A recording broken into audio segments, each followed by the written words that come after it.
2012 کے انتخابات کے وقت جب ٹکٹس کے فیصلے ہو رہے تھے تو اس وقت پارٹی کے کرتا دھرتاؤں نے میرے ٹکٹ کی بھرپور مخالفت کی۔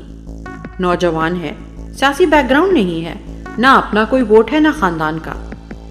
صرف ایک شخص تھا جس کو یقین تھا کہ پاکستان بدل چکا ہے، اور اس تبدیلی کا پوسٹر بوائے بننا میرے حصے میں لکھا گیا۔ کافی بڑے گھروں میں خطرے کی گھنٹیاں بجیں۔ ان کی نسلوں کے مستقبل کا سوال تھا۔ الزامات کی بوچھاڑ، جعلی ڈگری سے لے کر غلیظ ذاتی حملے ہوئے۔ اگلی حکومت میں عمران خان نے پھر اس ذی شعور اعلیٰ قیادت کے مخالف جا کر سب سے بڑے بجٹ والی وزارت سونپ دی۔ بڑی بڑی کرسیوں پر لوگ تل ملائے۔ اللہ کا کرم تھا، اس نے مجھے عمران خان کا اعتماد قائم رکھنے کی توفیق دی۔ دہشت گردی کی واپسی پر میرا سٹینڈ اور 9 مئی کے بہانے تو بعد میں ہاتھ آئے کہ جن کے ذریعے مجھے انتخابات سے مائنس کرنے کا جواز ڈھونڈا۔ ڈی چوک پر پھانسی کی دھمکی تو باجوہ صاحب نے مجھے مارچ 2022 میں ہی پہنچا دی تھی، اور یہ ضروری بھی تھا، میرا نشان عبرت بننا ضروری تھا، مگر مس کیلکولیشن ہو گئی۔ ہم سمجھاتے رہ گئے مگر اپنے گھمنڈ میں سمجھ نہیں پائے وہ بات جو عمران خان جانتا تھا، جو یہ سمجھ نہیں پائے کہ میں تبدیلی کا پوسٹر بوائے ضرور تھا، فقط میں ہی تبدیلی نہیں تھا۔ عمران خان نے ہزاروں کی پود اپنے ہاتھوں سے لگائی تھی، اور ان ہزاروں کے بعد لاکھوں تیار ہیں۔ میں نہیں لڑا، میرے ایک یونین کونسل کا ورکر ان خدائی کے دعوے داروں کے حمایت یافتہ امیدوار سے تاریخی لیڈ لے گیا۔ جن خاندانوں کو اتنے سال گھاک سیاست دان نہیں ہرا سکے، آج اس بلور خاندان سے جیت کر یوتھ ونگ کا صدر مینا خان آفریدی حلف لے رہا ہے۔ جس فاٹا کی نشستوں پر ایک خاندان سے دوسرے خاندان کی باریاں لگتی تھیں، اس کی نمائندگی میرے بازو سہیل آفریدی کے پاس ہے۔ وہ جس کو پختونخوا میں عمران خان کی سیاست کو دفن کرنے کا دعویٰ تھا، اس کی رعونت پر آج آخری فاتحہ پڑھنے والا شاہ احد میرے ISF کا نوجوان ہے۔ پختونخوا میں مسلم لیگ کے آخری قلعہ ہزارہ پر یوتھ ونگ کے اکرام خان غازی نے انصاف کا پرچم لہرایا۔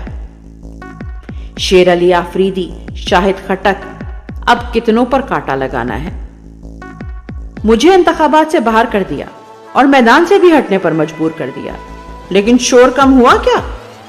مجھ سے اونچا بول رہا ہے صدام ترین۔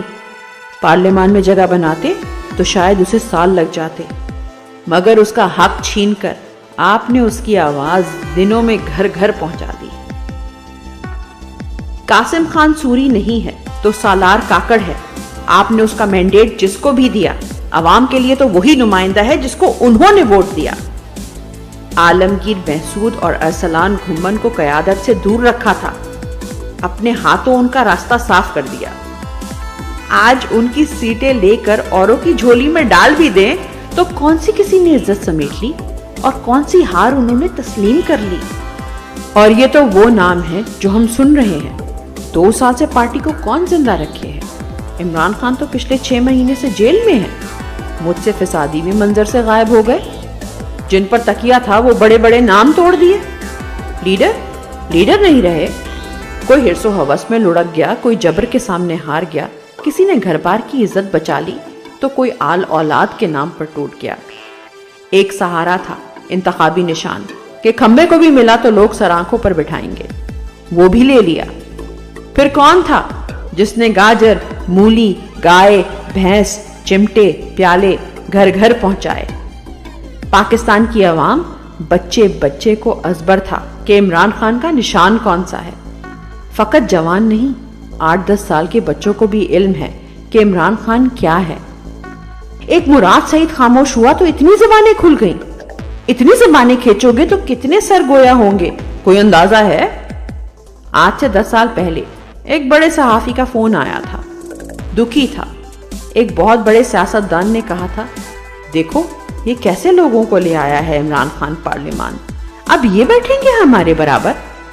آج اور بھی تل ملا رہا ہے۔ عمران خان نے اس کے ولی عہد کی تاج پوشی کے امکانات خاک کر دیے ہیں۔ بہت سو کے قدموں تلے زمین سرکی ہے ابھی۔ جب یہ ہاتھ تھکیں گے، جو کہ تھکیں گے کیونکہ انہیں بڑا بھی خدائی کا دعویٰ ہو، ہیں تو یہ بھی انسان، جب یہ ہاتھ تھک جائیں گے تو گمنامی کے اندھیروں میں گم ہونے کی خواہشوں کو زبان ملے گی۔ تب تک جمے رہنا ہے، منزل پر نظر رکھنی ہے، اپنا حق واپس لینا ہے۔ برابر نہیں، برتر ہو تم، مالک ہو تم۔